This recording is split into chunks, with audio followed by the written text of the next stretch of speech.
I'll take that.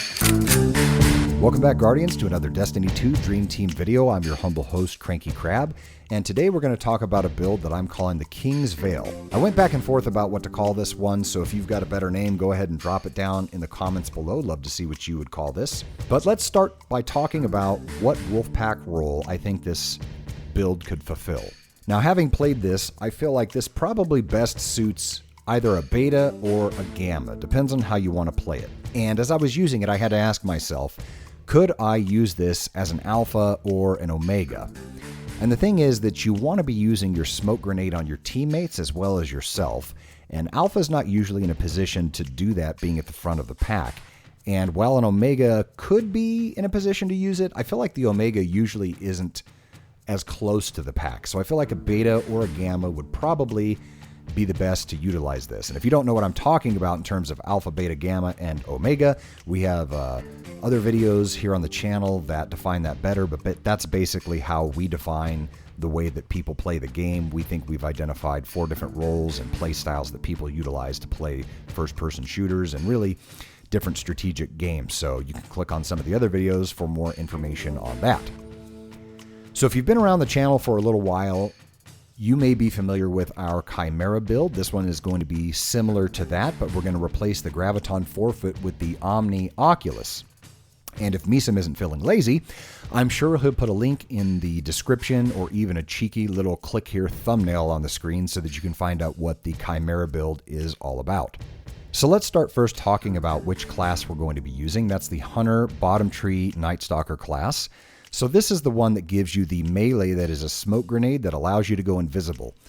This also gives you longer lasting grenade effects, and it's got the 6-shot tether. So as a reminder, using that smoke grenade or the super grants you what's called Heart of the Pack. Heart of the Pack gives you a plus 30 to recovery, mobility, and resilience, and that works both on you or anyone else that you throw that melee grenade on. So ideally, when it comes to stats, you're going to want to be heavy on the melee. How much depends on you really and how you want to use it. Me personally, I'm running a 70 strength stat in this build, but for reference, when I was doing Chimera, I ran a 100. So as I've used it, I feel like I don't need quite as much strength statistic on this build for it to work for me. Okay, next let's talk about what exotics we're going to utilize. The first exotic we're going to utilize is the Omnioculus. This is the new Hunter chest piece, and I think that I got it from the I think it's called the E15 bunker. It's the one that has all the robots that help you. So like you shoot the Vex prison and it breaks them out and they run through the rest of the Lost Sector and help you out.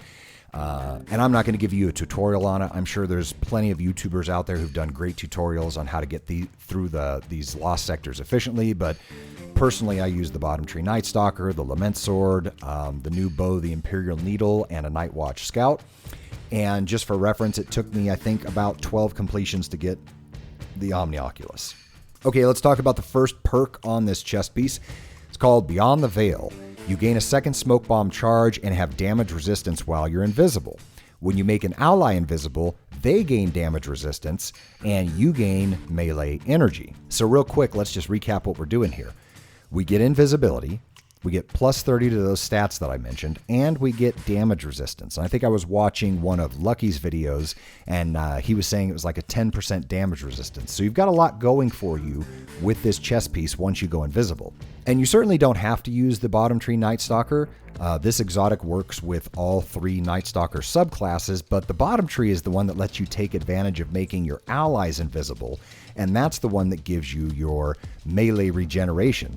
In fact, just off the top of my head, I think it's basically like 50% of your melee regen each time you make a Guardian invisible. So if there's 2 Guardians on a control point and you throw a melee grenade on them, you're getting 1 whole melee charge back. So next, let's talk about the exotic weapon that we're going to use with this build, which is the Rat King. Most people know, but reloading after a kill grants you invisibility, and Rat King seems to have a particular synergy with the Omnioculus, sort of the way that Thorn does with the necrotic grips on the Warlock. So when you get a kill with the Rat King and you go invisible, you get the same damage resistance that you do from your smoke grenade. Plus, when you reload after getting a kill, you also recharge your smoke grenade melee, like a lot. I think it's the same as when you smoke a Guardian. It's like 50%. So, you If you smoked a Guardian, you'll get half of your melee charge back. If you do 2 Guardians, you get the whole melee back.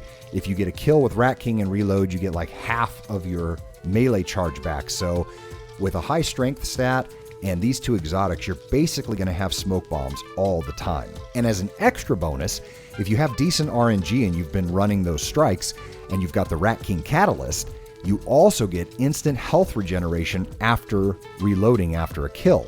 Plus, that catalyst gives you that nice little boost to aim assist and recoil direction. So, here's the loop.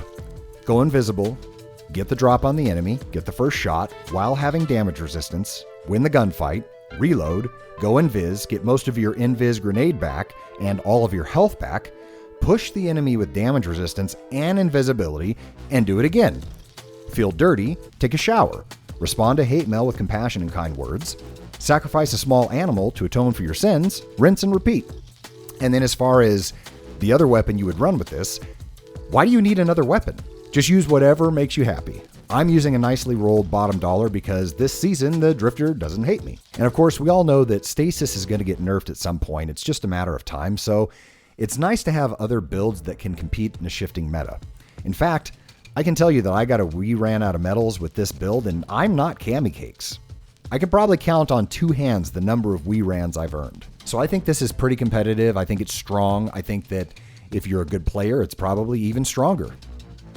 I'd love to get on a team at some point with people, maybe several of us running this build and running Rat King, because then you get an even bigger bonus out of having that Rat Pack perk to activate where the Rat King shoots even faster, so it'd be even more lethal.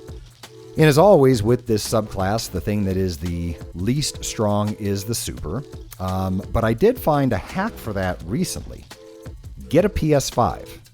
I was lucky enough that somebody gifted me one just recently. I've had it for 3 or 4 days. And it seems like with that wider field of view, it's just easier to land kill shots with that tether. So I think all this combined has really just made a great time for me with this build, and I think that you're going to like it as well. So if you've made it this far into the video, give the build a try, and do us a favor, drop a like on the video. We'd love to see your comments. What do you think about this build? Is there a better name for it? Share this around with your friends, and of course, we'd appreciate it if you give us a subscribe. So best of luck, unless you're going up against me, and until next time, we'll see you in the Crucible.